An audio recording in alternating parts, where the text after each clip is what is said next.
ஓம் குரு பிரம்மா குரு விஷ்ணு குரு தேவோ மகேஸ்வரः குரு சாஷாத் பரபிரம்மா தஸ்மை ஸ்ரீ குருவே நமः.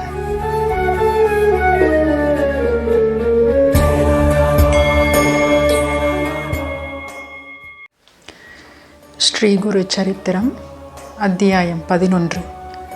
நாமதாரகன் மிக வேட்கையுடன் சுவாமி ஸ்ரீ தத்தாத்ரேயர் அடுத்ததாக எங்கு அவதரித்தார், என்னென்ன லீலைகளை செய்தார், எல்லையற்ற பகவானின் லீலைகளை நீங்கள் கூற எனக்கு கேட்க வேண்டும் என்ற ஆசை பெருகி கொண்டிருக்கிறது என்றார்.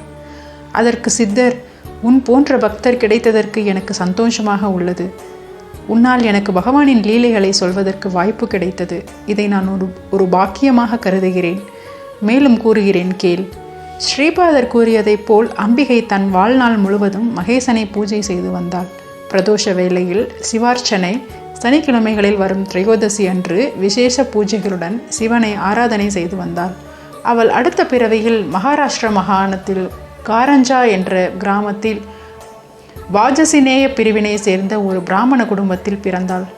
அவளுக்கு அம்ப என்று பெயரிட்டார்கள். நாளொரு மேனியும் பொழுதொரு வண்ணமுமாக வளர்ந்து வந்தாள். கல்யாண பருவ வயது வந்தவுடனே அந்த கிராமத்தில் மாதவன் என்ற ஒரு நல்ல பிராமணவரனை பார்த்து மணம் முடித்தார்கள். மாதவன் நல்ல சிவபக்தர். முற்பிறவையின் புண்ணியத்தாலும் கணவரின் நல்ல ஒழுக்கங்களாலும் அவள் தினமும் சிவ பூஜையும் மற்ற விரதங்களும் செய்து கொண்டு மிக அந்யோன்யமாக வாழ்ந்து வந்தார்கள். சில நாட்களில் அம்பா கர்ப்பம் தரித்தால். சீமந்தம் முதலிய சடங்குகள் காலகாலத்தில் விமரிசையாக நடத்தினார்கள். 10வது மாதத்தில் ஒரு நல்ல முகூர்த்த வேளையில் அவள் ஒரு ஆண் குழந்தையை பெற்றாள். தாய் தந்தையர்கள் ஆனந்தம் அடைந்தார்கள். கர்ப்பத்தில் வெளிவந்த உடனே அழுவதற்கு பதிலாக ஓம் என்ற பிரணவத்தை உச்சரித்தான். இதை கேட்ட எல்லோரும் ஆச்சரியம் அடைந்தார்கள். அக்குழந்தைக்கு நரஹரி என்று பெயரிட்டார்கள். குழந்தையின் ஜாதகத்தை கணித்து பார்த்த ஜோதிட வல்லுநர்கள், மாதவ சர்மா இவன் நம்மை போல் இல்வாழ்க்கையில் ஈடுபட மாட்டான். இவன் நாவில் சரஸ்வதி தேவியும் மனதில் பார்வதி தேவியும் கைகளில் லக்ஷ்மி தேவியும் இருக்கிறார்கள். இவனை தரிசனம் செய்தாலே எல்லா பாவங்களும் நீங்கிவிடும். 3 உலகத்தினராலும் வணங்கப்படுவான். பக்தர்களுக்கு சகலமும் அளிக்கக்கூடிய சக்தி உடையவராவான். இவனை பெற்ற நீங்கள் மிக பாக்கியசாலிகள். இவன் மந்திரமூர்த்தி பரமேஸ்வரரின் அவதாரம் என்று கூறினார்கள். குழந்தைக்கு தாய்ப்பால் போதவில்லை. ஆகையால் ஒரு பசுவையோ அல்லது ஆட்டையோ வாங்க வேண்டும் என்று நினைத்தார்கள். அதற்குள் அச்சிறுவன் தன் கைகளினால் தாயின் மார்பகத்தை தொட்டான். உடனே தாயின் மார்பகத்தில் பால் தாரை தாரையாக சுரக்க ஆரம்பித்தன. இதை கண்ட பெற்றோர்கள் ஆச்சரியப்பட்டார்கள். தங்கள் மகனின் ஸ்பரிசத்தில் மிக அற்புதமான சக்தி இருக்கிறது என்று தெரிந்து கொண்டார்கள். அக்குழந்தை பிறந்த உடனே அழுவதற்கு பதிலாக ஓம்காரத்தை சொன்னதை தெரிந்த மக்கள் அவனை பார்க்க கும்பல் கும்பலாக வந்தார்கள். இப்படி மக்கள் வருவதை பார்த்து தங்கள் மகனுக்கு திருஷ்டி கழித்தார்கள். அவன் வெகு விரைவில் நடக்கலானான். 1 வருட வயது வந்த பின்னும் அவன் ஓம் என்ற வார்த்தையை தவிர வேறு எதையுமே பேசவில்லை. இதை பார்த்த பெற்றோர்கள் குழந்தை ஊமையோ என்று எண்ணி துன்பப்பட்டார்கள். இப்படி 7 வருடங்கள் கழிந்தன. ஆனால் நரஹரி ஒரு வார்த்தை கூட பேசவில்லை. செய்வதறியாமல் தங்கள் குல தெய்வமான தத்தாத்திரேயரை வேண்டினார்கள். சிவனை தினமும் சனிக்கிழமைகளிலும் திரையோதசி நாட்களிலும் விசேஷ பூஜைகள் செய்தார்கள். ஆனாலும் நரஹரி பேசவில்லை. பெற்றோர்கள் வேதனைப்பட்டு துன்பமாக இருந்தார்கள். இதை பார்த்த நரஹரி ஒரு நாள் தன் தாயை சைகையினால் அழைத்து பக்கத்தில் இருந்த இரும்பை தொட்டான். உடனே அது தங்கமாக மாறியது. இதை பார்த்த தாய் ஆச்சரியப்பட்டு கணவரை அழைத்து நடந்ததை காண்பித்தாள். மாதவ சர்மா தன் மகனின் இச்செயலை சோதிக்க ஒரு இரும்பு பாத்திரத்தை அவன் முன் கொண்டு வந்து வைத்தார். அதை அவன் தன் கையினால் தொட்டு தங்கமாக மாற்றினான். அதே போல் நரஹரி வீட்டில் இருக்கின்ற இரும்பு பாத்திரங்களை எல்லாம் தங்க பாத்திரங்களாக மாற்றினார்கள். மகனே, உன் இந்த அற்புத லீலைகளை கண்டு மிக சந்தோஷம் அடைந்தோம். நீ ஏதோ ஒரு காரணத்திற்காக பிறந்தவன் போல் தோன்றுகிறது. இப்படிப்பட்ட உன்னை பெற்றதற்கு சந்தோஷம் அடைகின்றோம். ஆனாலும் உன் வாயால் எங்களை அழைக்கவில்லை. உன் அற்புதமான பேச்சை நாங்கள் கேட்கும் பாக்கியம் இல்லையா?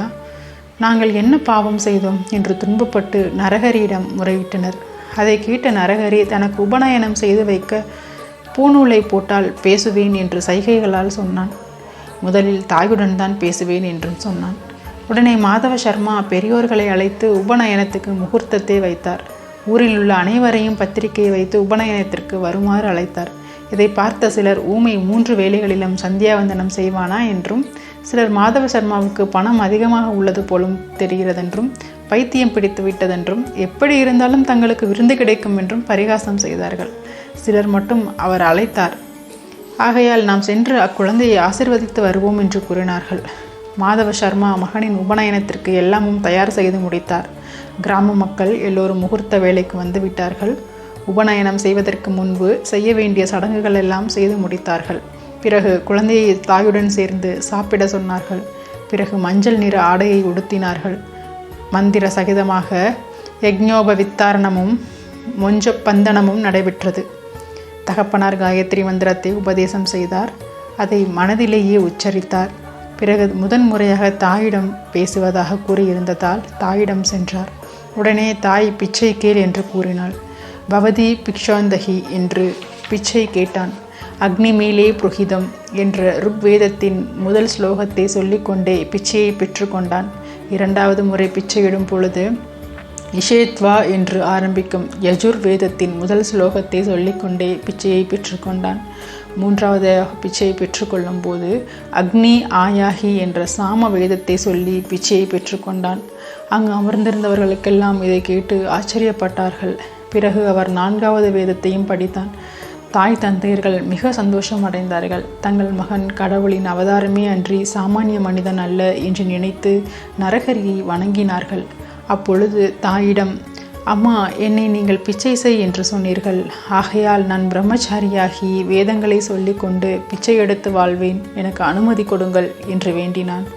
அதை கேட்ட தாய் மிகவும் துயரத்துடன், மகனே, நீ 7 வருடங்கள் பேசவே இல்லை.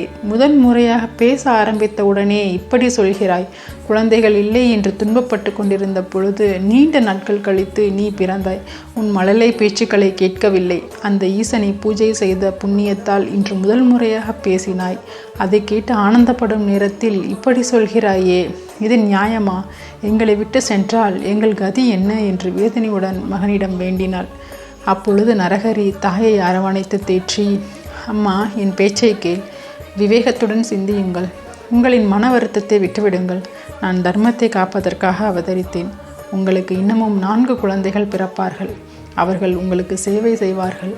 முற்பிறவியில் நீங்கள் மகேஷனை பூஜித்து வரம் பெற்றதால் தான் உங்கள் கர்ப்பத்தில் பிறந்தேன் என்று சொல்லிக்கொண்டு தன் கரத்தை எடுத்து தாயின் தலைமீது வைத்த உடனேயே அவளுக்கு முற்பிறவி நினைவுகள் வந்தன. அந்த குழந்தை ஸ்ரீபாத வல்லவரை போல் காட்சியளித்தது. தனக்கு வரமளித்தது தெரிந்தது. உடனே அவன் பாதங்களில் விழுந்து வழங்கினாள். அப்பொழுது அவன் தாயை எழுப்பி தேற்றி, அம்மா, இங்கு நடந்ததை யாரிடமும் கூற வேண்டாம். நான் கூறுவதை மிக ரகசியமாக வைத்துக்கொள்ளுங்கள். நான் குடும்ப வாழ்க்கையில் ஈடுபட முடியாது. நான் சந்நியாசியாக வாழ வேண்டும். நான் தீர்த்த யாத்திரைகள் மற்றும் பல காரியங்கள் செய்ய வேண்டும். அவை நான் சொல்ல முடியாது, இரகசியமானவை. இப்பணி நான் செய்தாக வேண்டும். ஆகையால் நீங்கள் எனக்கு அனுமதி கொடுங்கள் என்றான்.